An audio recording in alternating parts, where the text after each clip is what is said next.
Welcome to The Explainer. Today, we are diving into something pretty cool, the hidden rules of communication.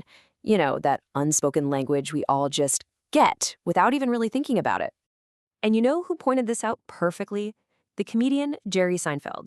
He had this brilliant observation about a super common request we all hear. So he noticed that when someone says, "Could you do me a favor?" the size of that favor is basically telegraphed by how long they pause right after. Like a tiny pause, it's probably a small favor, but a long pause, yeah, you know you're about to be asked to help someone move a couch. But wait, how do we know that? I mean, it's not like it's a rule in some grammar book, right? The words are exactly the same, but that little bit of silence completely changes the meaning. Well, the answer to that mystery is something called discourse analysis. Okay, so let's break this down. What exactly is discourse analysis? Well, to really get that whole Seinfeld pause thing, we've got to start by looking at language beyond just the sentence.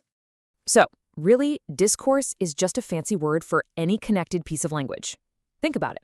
A conversation, a text chain, even a news article. And discourse analysis? That's the amazing thing our brains do automatically. It's how we make sense of all those pieces and see how they fit together to create a meaning that's bigger than just the individual words.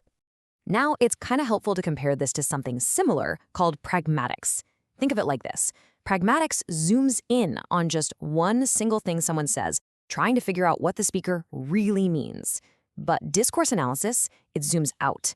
It looks at the whole conversation, the whole text, to see how everything connects to paint the full picture. Okay, let's see this in action. Honestly, our brains are absolute experts at filling in the blanks. We read between the lines all day long, even when we're just given tiny little fragments of information. Like, you see a headline that says, "Trains collide, 2 die." Your brain doesn't even hesitate. It instantly connects the dots. The collision caused the deaths. Or you see a sign, "No shoes, no service." We automatically get that there's a condition there, an if-then situation. Let's stick with that sign for a second. No shoes, no service. If you just look at the words, it's just two phrases sitting next to each other. There's no if, no then, no word connecting them at all. But that's the magic, right? Our understanding of how the world works, how discourse works, lets us just pop in the logic ourselves. We immediately translate it to, if you have no shoes, then you will get no service. It's a perfect example of how our brains are always working to create meaning. And this ability to find meaning is so powerful, it even works when the language is, well, not perfect. We can totally understand a message, even if it's full of mistakes. Okay, take a look at this text here. It was written by someone who's learning English. And yeah, you can see there are some spelling mistakes, a few grammar errors, and the phrasing is a little different from how a native speaker might write it. But just ask yourself, even with all those little errors, can you pretty much get the gist? Can you picture where this person grew up, what their town was called, what life was like there? I'm gonna bet you absolutely can. And that right there is such a key point. When we communicate, we're not acting like some kind of grammar-checking robot, just flagging every little error. No, we're more like meaning detectives. We're actively trying to figure out what the other person meant to say. And that teamwork, that cooperative effort to understand each other, that is the absolute heart of discourse.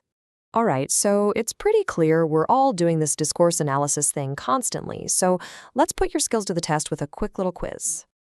Okay, first one. Imagine your friend sends you this text. Movie at 8? That's it. 3 words, 1 question mark. But what are they really asking? What's the full message that you just know? You knew it instantly, didn't you? They weren't just asking a random question about what movies are playing. You got the subtext. It's an invitation. You used the context, who sent it, what your relationship is like, and your brain filled in all the missing parts to figure out what they actually meant.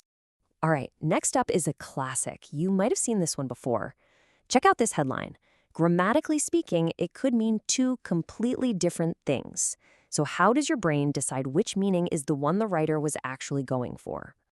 I mean, look, while it's technically possible that there's a group of doctors who are all 7 feet tall and are suing hospitals, your knowledge of how the world works just kicks in. It's a huge part of discourse analysis, and it tells you it's way more likely that they're talking about podiatrists, foot doctors. You didn't just read the words, you used common sense to interpret the most probable meaning. So there you have it. You're a discourse analyst. You just didn't know there was a name for it. So the next time you get a subtle joke, figure out what a short text really means, or you feel that long, awkward pause and know it's coming, now you know the name for the communication superpower you've been using all along. So that's our look at discourse analysis. The big takeaway here is that language is so much more than just words and grammar rules. It's this incredible, dynamic dance we all do together to build meaning. It's all about cooperation. So the real question is, what other unspoken rules are you going to start noticing in your everyday conversations?